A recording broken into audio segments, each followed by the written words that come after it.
Muchas gracias por la invitación. Un gusto tenerlo aquí. Es importante quizá empezar por lo técnico, por esos detalles que marcan y delimitan el debate. ¿Qué es lo que se está proponiendo en la Corte? ¿Qué buscan que se declare inconstitucional y en qué argumentos, basados en los derechos reconocidos en la Constitución o el bloque de constitucionalidad, con qué argumentos exigen que se declare esa inconstitucionalidad? Buenos días. Yo soy parte de un equipo de defensa legal formado por Pablo Encalada y Ramiro Ávila. Mm. Eh, un poco para poner en contexto, Paola tiene 42 años, madre, esposa, hija. eh, Hace 3 años le diagnosticaron ELA, esta enfermedad que es degenerativa, incurable, que genera una pérdida de control de los músculos voluntarios. Hace unos 5 meses, Paola, ahora que en este momento Paola solo tiene control de los músculos de la cara, puede hablar, pero necesita respirador 24 horas al día, necesita asistencia todo el día. No puede hacer cosas muy básicas de la vida. Todo depende de algo de externo y se alimenta por vía parenteral. O sea, es una cosa complicada su vida en términos físicos y tiene mucho dolor y sufrimiento físico. Ella hace unos meses, claro, ante la perspectiva de perder ya toda comunicación con el mundo, porque eso es proceso obvio de la enfermedad que va a dejar de hablar en un momento dado, y ante la idea de morirse ahogada porque ella no puede expectorar, empieza a plantear la idea de que quisiera poder decidir morir en paz, morir dignamente, rodeada de su familia, de su hijo, de su esposo, a quien tanto ama, a su hijo y esposo que tanto aman a los dos, les aman a los dos, y pregunta, y le dicen, mira, no se puede hacer, o lo puedes hacer en secreto, alguien te puede ayudar, un médico te puede ayudar, pero no se puede hacer en el Ecuador. Si Paola dice, no, yo nunca he hecho nada en secreto en mi vida, no voy a hacerlo ahora. Se plantea ella qué se puede hacer y nosotros lo que le propusimos en conjunto con un equipo legal es demandar la inconstitucionalidad del artículo 144 del COIP, que es la norma que castiga el homicidio simple. Esa norma dice que el que mata a otra persona tendrá una sanción de 10 a 13 años, lo que implica que es un obstáculo absoluto para que un médico acompañe a una persona en su muerte digna porque sería acusado de homicidio. En el Ecuador no hay la excepción de homicidio por piedad como en otros países.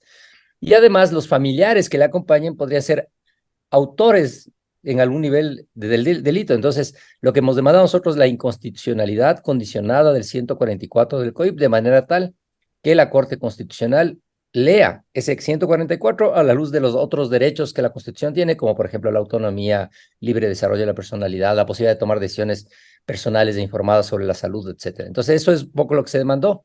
Y en este punto estamos a la expectativa, ¿no? De la audiencia. Eso es muy importante para mí. Ustedes se basan en argumentos de derechos exclusivamente explícitos, o sea, determinados en la Constitución, o se basan también en instrumentos internacionales para su argumento. A ver, lo que pasa es que algunos de los derechos que están en la Constitución, ¿no es cierto? Como libre desarrollo de la personalidad, el derecho a la autonomía, la dignidad humana, la posibilidad de vivir libres de daños físicos o daños a la integridad personal. Y de hecho, este tema de las decisiones personales sobre la salud y una vida digna y una muerte digna ya están reconocidas en la Constitución en sentido general, no la muerte digna en específico, pero la Corte Constitucional ya lo ha dicho, pero el tema de la vida digna sí. Y los instrumentos internacionales son todos compatibles con esta lógica, ¿no es cierto? La posibilidad de que una persona tome decisiones informadas, personales y libres sobre su salud. Porque solamente para enmarcar, como usted tiene muy claro el tema técnico, nadie le discutiría a usted o a mí que un día decidamos no recibir tratamientos médicos o recibir asistencia médica que eventualmente se sabe que me va a causar la muerte. Porque desde la perspectiva del derecho del paciente, la autonomía personal, nosotros podemos decidir no recibir un tratamiento médico, excepto los que tienen que ver sobre enfermedades contagiosas. Entonces, la pregunta es, por qué obligarle a una persona que en circunstancias tremendamente extremas está viviendo, con dolores intensos, que sabe además que va a morir, que esto es un hecho inminente, todos vamos a morir, pero ella sabe que va a morir pronto, que además se sabe que su muerte va a ser tremendamente dolorosa, frente a su hijo, frente a su esposo eventualmente, de una manera brutal, y las normas en el Ecuador impiden que pueda hacer eso porque básicamente hay una suerte de ensañamiento médico con los pacientes. Entonces, sí Mm. hay normas internacionales que están asociadas a las normas constitucionales, ¿no? De acuerdo. Y, doctor, lo que se busca aquí no solamente es un cambio normativo, sino una transformación, un desarrollo de nuestra jurisprudencia que puede tener efectos más adelante.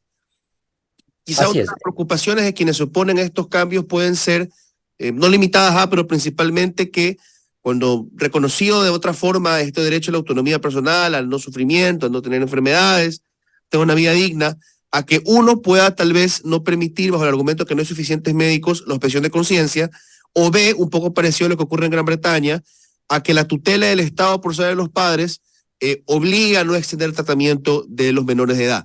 Entonces mi pregunta es, ¿la decisión de la Corte puede terminar llegando a eso? ¿O están tratando de que sea algo mucho más contenido, mucho más específico a personas adultas que sufren enfermedades graves y que no pueden tener más que tratamientos paliativos ya incluso ineficientes, ¿no? O poco efectivos. A ver, hay tres partes en su pregunta, es bastante más compleja, ¿no? La primera tiene que ver con estas referencias al derecho comparado. El problema en Inglaterra, en realidad, estaba en el debate doble, el tema de la decisión de los padres respecto a tratamientos médicos de los hijos.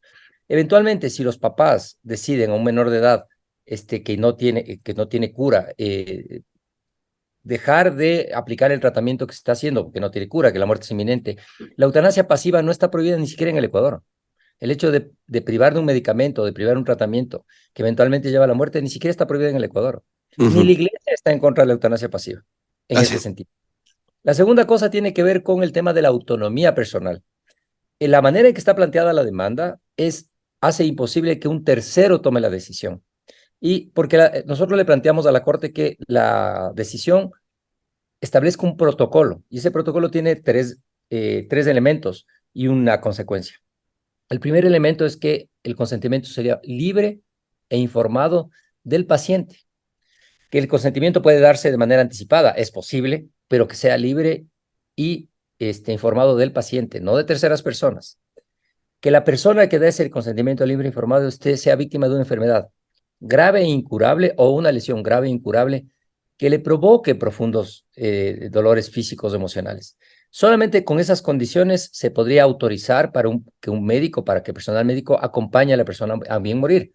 La siguiente cuestión tiene que ver con el tema de la objeción de conciencia. Si uno está defendiendo el derecho de Paola a ejercer su derecho personal a bien morir, a tomar una decisión sobre su cuerpo, y que esto está basado en derechos, uno no puede negar derechos de otras personas. En ese sentido, la posibilidad de objeción de conciencia es legítimo. La discusión no está en general en la objeción de conciencia. La discusión suele estar en qué pasa con un médico de la salud pública. ¿Qué pasa si el único médico que le puede acompañar en el bien morir en el lugar donde usted se encuentra se niega a hacerlo? Se la pregunta ahí es una discusión sobre derechos, sobre la obligación, una ponderación de derechos sobre el médico a oponerse y la otra persona a ejercer su derecho. Pero en la salud privada, o donde hay muchos médicos en la salud pública, las personas tienen derecho, en función de su posición personal, a hacer objeción de conciencia.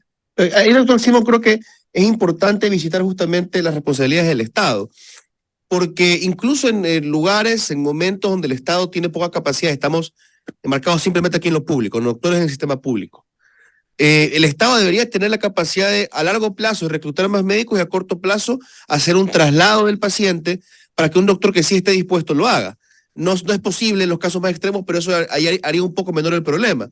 ¿Y por qué insisto en reconocer el deber del Estado? Porque tenemos el caso de Canadá. El reclamo de muchos juristas, activistas y políticos allá es de que se ha dado una definición un poquito laxa de hasta dónde se puede permitir la eutanasia y el suicidio asistido. Y el Estado canadiense, que es una sociedad muy avanzada y más próspera que la nuestra, igual no ha logrado resolver un problema, y es que la mayoría de la gente que acude a estos servicios son pobres. De que parece que algo está pasando, que la mayoría de la gente que busca el MAID, el suicidio asistido allá, son personas que si tal vez tuvieran más dinero, no lo buscarían. Entonces, ¿no cree que O sería la opción, importante mientras hacemos estos debates también reconocer que el Estado no puede simplemente lavarse las manos y no tratar de subsanar, digamos, estas condiciones sociales que lo hacen a todo más difícil de resolver, que hacen los problemas morales más complicados? así es. Pero la opción también es una posible explicación en Canadá, es que las personas que tienen dinero no van a la salud pública, sino que contratan un tratamiento privado y no van a la salud pública a pedir la asistencia médica en ese sentido. El tema, lo que usted señala es muy importante, porque fíjese, Paola es una persona que ella sabe y ella dice que es una persona privilegiada. que ella tiene acceso, gracias al apoyo de su familia, a toda la asistencia que necesita. Y tuvo acceso, de hecho, a buscar alternativas de salud incluso fuera del país para ver si podía salvar. Mm. Y buscar alternativas fuera del país de posibles tratamientos cuando todo el mundo sabe que el ELA es incurable. Entonces tiene un privilegio, ella dice y lo dice expresamente y abiertamente. Paola es una persona muy, muy inteligente. Se dice, yo soy privilegiada, yo tengo tratamiento 24 horas, compañía 24 horas al día. Una enfermera que me ayuda a masajar, a mover cada parte del cuerpo, porque Paola no puede hacer cosas básicas como acomodarse mientras está acostada o mover su mano. Entonces tiene unos dolores intensos, muy altos, y tienen que moverle cada vez algunas partes, sus dedos, su pierna, moverle un lado, moverle al otro, y ella tiene ese tratamiento. Entonces, la salud pública tiene un problema gravísimo ya en el Ecuador. Ya, lo que usted acaba de decir es cierto. Tenemos un problema muy serio de salud pública, de acceso a servicios de salud. Y claro, además de esto, que es un tema, pues estamos planteando que es un derecho, tendría una barrera en la falta de prestaciones de salud pública. Ahora, nosotros, claro, hay dos dimensiones en la discusión. Una discusión es general del problema de la salud pública, que es un deficitario en el Ecuador en este momento, funciona bastante mal. Y el segundo es el tema específico. En el tema específico, nosotros creemos que la regulación que la política pública debería emitir el ministerio tiene que ver en función del ejercicio de los derechos, porque además ha cambiado radicalmente el juramento hipocrático. Fíjese, son cosas que normalmente no se discuten en público y que este caso ha permitido discutir. Antes del juramento hipocrático era mantener la vida a toda costa. O sea, no importaba, no importaba la manera, pero había que mantener la vida, ya solamente como realidad biológica, ¿no? Ya no como dignidad, no como vida digna, no con vida con condiciones, sino realidad como vida biológica. Ahora los protocolos y en general en la práctica médica lo que dice es que hay que proteger la autonomía del paciente y el que no sufra dolores intensos y que eventualmente no significa mantenerla en vida hasta que se muera paliativamente, porque además dice, los cuidados paliativos son la solución. Hay que preguntar si la solución es mantenerle en una nube drogada a una persona hasta que se muera repentinamente y violentamente. Fíjese, hay cuarta causa de suicidio en el Ecuador. La cuarta causa de suicidio en Ecuador es de personas que tienen enfermedades incurables. Es mucho más violento, mucho más doloroso para sus familiares que las personas en esas condiciones se suiciden en la casa en condiciones a veces muy dolorosas, muy violentas, que permitir que ejerzan un derecho sobre su cuerpo. Entonces, sí, la salud pública es un problema, pero yo creo que es un problema más grande que este caso, donde se va a reflejar nuevamente una dificultad, ¿no? Pero estoy seguro que también se puede explorar la necesidad de dar salidas con cuidados paliativos, ¿no? Es decir, que en enfermedades incurables sí hay gente que legítimamente quiere ir hasta el final, y en ese caso, más bien, nuestra preocupación también debería ser que el proceso sea lo más fácil posible, ¿no? Y de nuevo, ahí hay que regresar, primero al Estado, que yo creo que también es un deber social del que nos queremos liberar incluso las familias a veces. Mm. A ver, siempre hay que disminuir el dolor del paciente, o sea, es un deber general y es un tema humano absolutamente básico y de tratamiento médico absolutamente básico. La defensa no, nuestro argumento y el argumento de Paola no es que las personas deban hacer esto, Correcto. sino que las personas puedan hacer esto. Si una persona por su convicción y su condición personal, no quiere acudir a la eutanasia, no la acude, simplemente sigue con el tratamiento de paliativo que recibe hasta la muerte. Porque digo, Paola sabe que se va a morir pronto. Y Paola no es que dice, si acepta mañana la corte la demanda, yo al día siguiente pido la eutanasia. Paola lo que ha planteado es, quiero poder tener la posibilidad de decidir. Es lo primero. Lo segundo, el cuidado paliativo es siempre permanente, está estándar, digo, en tratamiento. Lamentablemente, como uno plantea aquí, no está diciendo que las personas deban hacer algo, sino que puedan hacer algo y que es un derecho de las personas a decidir. Y en la salud pública, fíjese usted, no puede atender cosas básicas. Vimos las imágenes del otro día terribles del señor que se murió en la vereda porque no fue atendido. Pero otra cosa, fíjese, la familia de Paola no quería y no quiere que Paola haga eso. La familia de Paola podría hacer lo que tenga que hacer para que Paola siga con ellos. De hecho, el padre de Paola es una persona profundamente creyente, va todos los días a misa, con eso le digo todo. Y inicialmente no estuvo de acuerdo con la decisión de Paola y dijo, pero si yo tenga lo que tenga que hacer, yo te voy a ayudar, no tienes por qué decidir esto. Pero después de oír hablar a Paola, escucharle a Paola, escucharle sus argumentos, escuchar la lucidez que ella tiene, porque no está tomando uno tercero, los padres aceptan y acompañan la decisión de Paola, porque le ven sufrir además, porque ella expresa su dolor. Y el dolor y el temor además de que su hijo pequeño de 4 años le vea un día morir atragantada. Imagínense, no puede expectorar. Mm. Una cosa tan básica que nosotros hacemos, expectorar. Necesita un aparato. El otro día nos contaba que comió un jamón en la mañana porque necesitaba algo de sabor en la boca porque a ella realmente le alimentan por vía parenteral.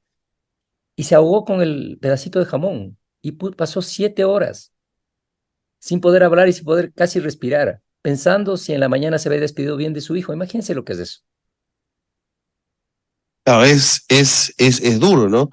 Pero siento que, y usted como jurista lo va a entender, en estos debates hay una delgada línea entre ilustrar el sufrimiento y cómo infringe nuestros derechos y llegar al argumento emotivo. Y no lo digo con ningún mal ánimo, pero siento que muchas veces en estos debates el mayor peligro está en caer en el emotivismo, ¿no? Ético y invadir con todo eso.